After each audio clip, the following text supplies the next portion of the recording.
go on hiatus for 2 weeks for our membership drive, and all hell breaks loose. We hit 100 homicides. We have to reject this in terms of it being anything close to being normal. The bus service comes to the brink of shutting down. Sunfresh closes. It's going to be tragic on this neighborhood.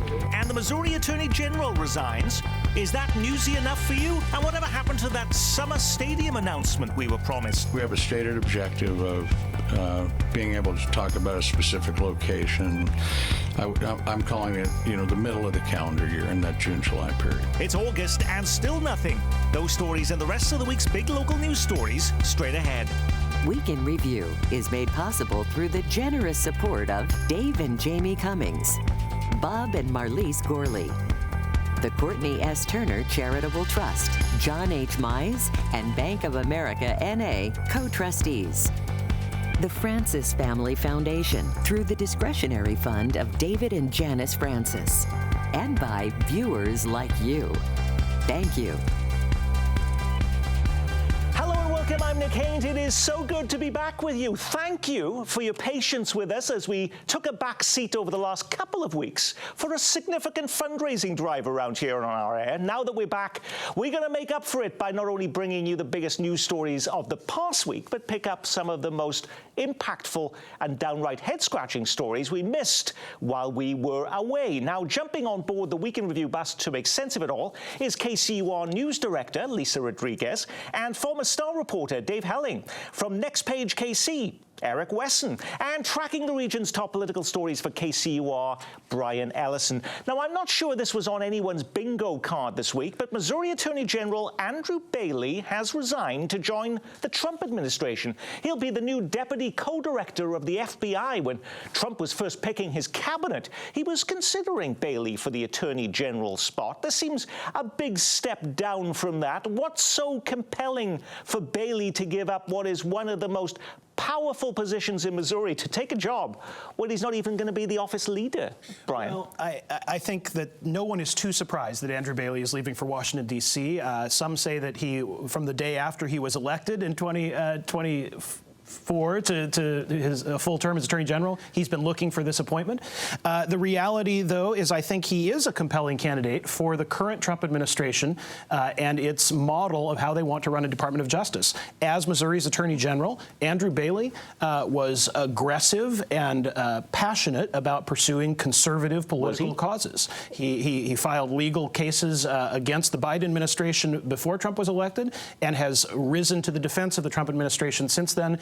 He also spends a lot of time on Fox News, all of which is, I think, very appealing for the Trump administration. I think it's fascinating you say that, because I was just reading a book called 2024, all about the 24 campaign, and actually Andrew Bailey comes up in it, Dave, and it said in there Trump was looking at him to be Attorney General, and the reason he passed him up was because he wasn't, quote, aggressive or, quote, exciting enough. So that's changed in the last 6 months or so? Well, not necessarily. I mean, his job as co-deputy director, it's kind of like double secret probation, It's not clear what his portfolio will be. My guess is they put him in place to replace Dan Bongino, who is the current deputy director of the FBI, or to put him in that stream so that he can ascend in the administration over time, because he's not going to stay in this job for very long at all. And there are other people in the Trump administration who, for one reason or another, have angered the president. So I think this is really just park him in a place, get him a nice apartment in Washington, D.C., and then let him move up the chain. Given the president's priority on immigration, deportations, one would think that Chris Kobach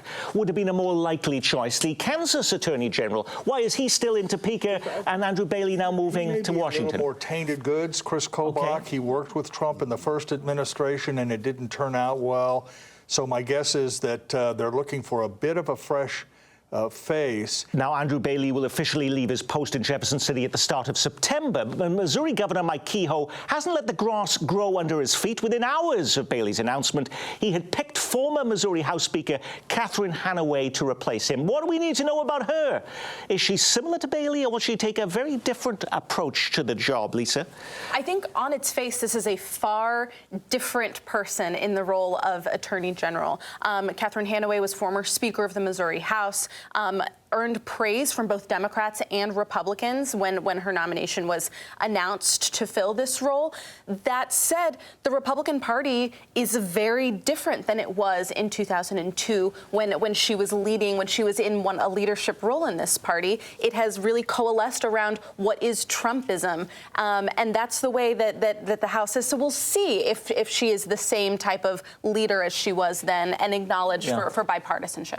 You know, one of the complaints about Andrew Bailey was that he was filing all of these civil lawsuits, mainly against Joe Biden when he was president, and a lot of these national corporate types, rather than focusing on Missouri issues. Catherine Hanaway says, no, she's going to be focused on crime, which is also Mike Kehoe's big priority.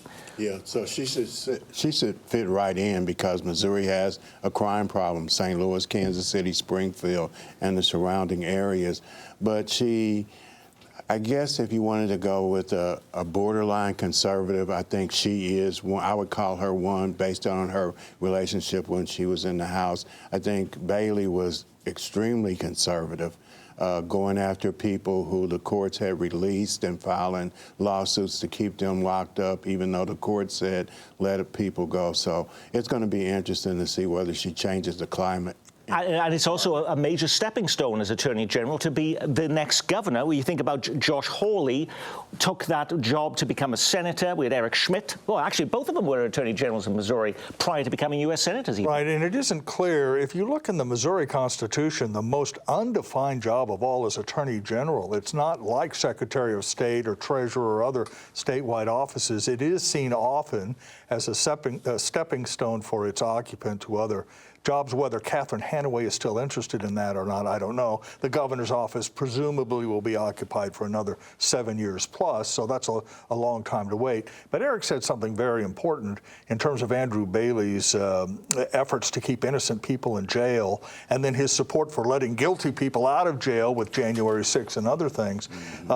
Catherine Hanaway, if she wants to be serious about crime, and that, for that matter, Governor Kehoe, they should focus on making sure that guilty people are punished and innocent people are not, and that may rise to the top of the agenda. Now, speaking of people giving up their powerful jobs, did you see the announcement this week from Jackson County Executive Frank White? Facing the cold reality of a recall election at the next month, in fact, he has made a big decision. He sends out a letter to supporters declaring he will not run for re-election when his term ends next year. Is that an acknowledgement that he feels he can't win next month's recall election, Eric? Well, it's either or, because he also said, well, I might run again at a later date. Okay, so it wasn't as definitive as it made it sound. No, it wasn't. And this might be a move to get sympathy. Yes. Hey, I'm going to leave anyway, so don't recall me. Give me a pass. So will it change any votes, Lisa? Some people thinking, well, you know, he'll be gone in a year anyway. I'll just give him the benefit of the doubt right now. Perhaps. I did think it was a surprising announcement to make so close to a recall election. I think, as Eric said, he saw the writing on the wall. I wouldn't be surprised if he decided to step down before a recall election and not even face that to begin with. But also, I can't help but notice the humor in the hedge of, but I might, this is not definitive. Yes. I reserve the right to change my mind. There's one case that Frank White might make if he stays in office and faces the recall. The one argument he might make is because of the way the recall system works in Jackson County, you don't know who the replacement is going to be. And if you think that Frank White is bad, the next person could be even worse. And so his argument could be, hey, you know, stick with me for another year, then you'll get your choice. Whoever replaces Frank White, if he's recalled, will be the odds-on favorite to be elected for the full term next November, which means the replacement 5, maybe 10 years in office. So that's a pretty crucial decision without knowing who that person is going to be, and that's the argument he may end up making. Well, and to that point, I think the swipe in his letter where he says, I may run again, he said, I may run again because I don't trust the motivations of other people who work for the Jackson County Legislature or other people on the legislature. So I think that is exactly what this is about. It is about raising concerns about what might come after him, whether that happens at a recall or a year from now. All righty, what happened to those promised summer announcements by the Chiefs and Royals about their stadium plans. This spring, Royals owner John Sherman said it was the team's objective to provide a specific location either in June or July. Here he is at a Royals press conference back in March. I think we have a stated objective of being able to talk about a specific location. I'm calling it, the middle of the calendar year in that June-July period. Now, Lisa, correct me if I'm wrong. We're in August. So this is past. What happened? Yes, it has passed, and nothing. Yeah. A lot of speculation has happened. There's been more speculation about a site in Johnson County, more speculation about whether or not North Kansas City is even a viable option or even in the running. Otherwise, not a lot of action there. I have continued to be stunned at how the Royals have handled this entire conversation beginning years ago, promising timelines and deadlines. Every time they miss a deadline that they promise, I think they lose trust. Yeah, and this means also that there will definitely be no public vote this year. I mean, the deadline to get on the ballot for November is on Tuesday of next week. August 26th. Which means that nobody, unless something dramatic happens, the Missouri component, local component required under the law to get the Missouri subsidies will not be known by the end of the year. At the same time, a deadline has been set in Kansas to make a decision on both of these things by the end of the year.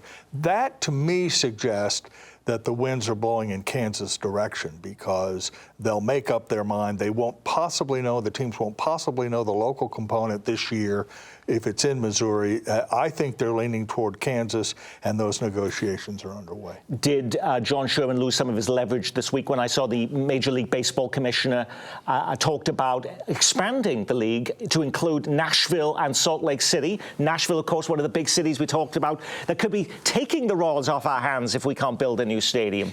Maybe in public perception, some leverage was lost, but in fact, the Royals, one thing they have not done is threaten to leave the area, and pretty consistently, John Sherman has said, he said it to me on KCUR a few months ago, one thing we're not considering is going to somewhere like Tennessee. So if they were planning to use that as leverage, that would be a new development. One other quick note, the people in Leawood and in the neighborhood of the Kansas proposed site for the Royals are starting to get a little antsy about the idea of a 40,000-seat baseball stadium in their backyard.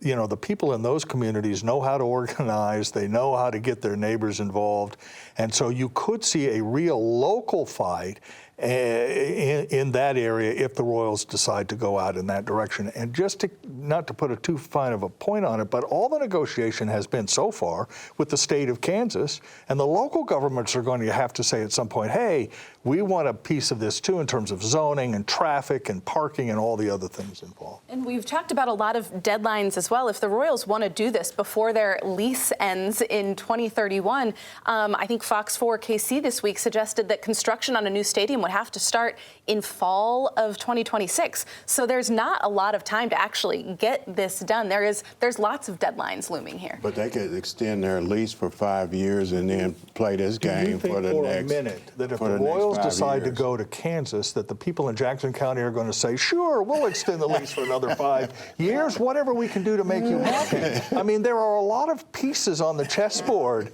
which is one reason for the delay, Nick, because there are so many moving parts, so many things to be decided. Texas just did it. Is Missouri next? We're still waiting to hear this week whether Missouri Governor Mike Kehoe will bring back state lawmakers for a special session to redraw Missouri's congressional map. President Trump reportedly wants Missouri to change its political boundaries to squeeze out Kansas City Democratic Congressman Emanuel Cleaver. We want to keep the House in Republican control, so what we look at, what we're going to do here in Missouri, we'll work with our leadership group and see if there's a path or something that makes sense for Missourians. I would maintain that Democrat states, not just Illinois, but basically on the East and the West Coast, they've been doing this for years.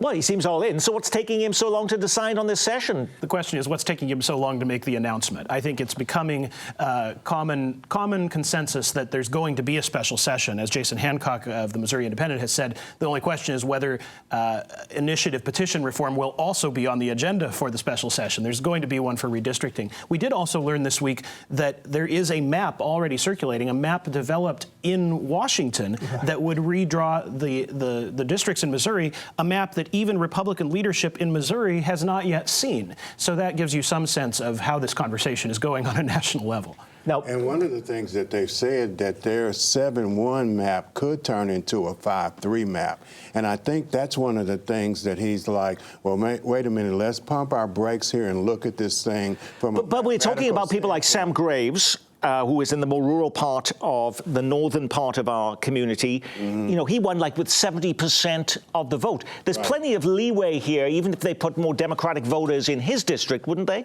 But then you got local races that would come into play in the State House that could backfire on them as well. I do think that was why they didn't do it this way back in 2022 when they redistricted at the normal time. There really was a risk of in a blue wave year, losing some ground in those seats. I don't know if we're in the same environment as we were 4 years ago, but I do think there's a real concern there that the Republicans want to be double sure of before they take this step. Now, Mike Kehoe seems to be keen to help President Trump on rewriting Missouri's congressional map. Well, he also answered the call from the president to send Missouri National Guard troops to Washington, D.C.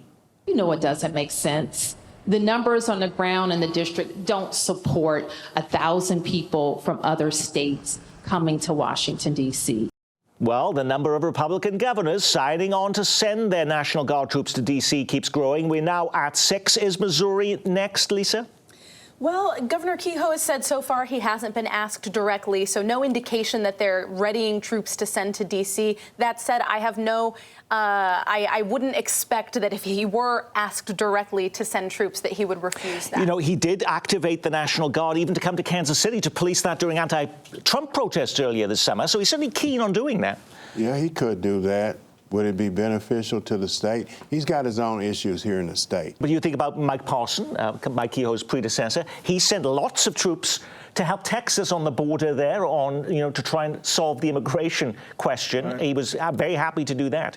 Yeah, it's a performative decision in a performative state in which decisions are made by what they look like, not what they actually do on the ground. In this case, though, if Mike Kehoe were to send National Guard forces to Washington to fight crime, he would have to explain why Missouri is one of the highest crime states in America, and particularly in Kansas City and St. Louis. Why would he send troops to address a problem in the district and not do more to address the problem here in his own state? That's a real question he would be asked almost immediately. Well, with Catherine Hanaway as his new Attorney General fighting crime, you might see more activation of forces right here in Kansas City. You might be, although the Attorney General in Missouri doesn't have law enforcement authority in the same way as they do in other states. But I think Dave is exactly right. We saw that actually happen when the governor of Tennessee sent troops, and everyone said, oh, look at the crime rates in Memphis and Nashville. They're higher than Washington, D.C. Well, they could say exactly the same thing about Kansas City and St. Louis. Kansas City's bus crisis is over, at least for now. There were fears we'd be starting the week with route cuts, driver layoffs, and slimmed down bus schedules. I don't know how I'm going to be able to get to like my mental health appointments, like my probation officer appointments. I rely on the buses for entirely everything. We've been like nervous as heck. Trying to prove not worried about the bus being cut out. It's definitely an emotional issue, but hold the front page. A budget deal inked with the city over the weekend, keeping the Metro's largest bus fleet afloat, but only through April. Gulp. What happens after that, Lisa? Well, that's a big question. We've seen that they're going to reinstate some bus fares, but that would be for the first time since the pandemic when it's been free. Since the pandemic, $2 bus fares. Now they've said they would be exceptions for people who have income burdens. It's unclear exactly what those would be, how they would prove that getting on the bus. There is some time getting systems back on buses to charge fares again. But the city is also counting on the KCATA in the meantime to figure out a regional funding source to continue to fund the bus service beyond April. Just maintaining the bus service as it is does not mean we have a functional public transit service in Kansas City. And looking ahead to major events like the World Cup, something has got to give. Yeah, so the money's only there till April, and we're bringing in hordes of people from around the galaxy to come here for the World Cup. That's going to be a bit of a challenge, right? And it's not the only challenge, right? We also heard this week that Barney Alice Plaza won't be done in time for a World Cup. The jail, it appears, will not be ready in time for the World Cup. We have we have some real challenges in these few months that are counting down. You know, Dave, some people would view bus service in a major city just as important as, say, snow removal and, you know, picking up the trash.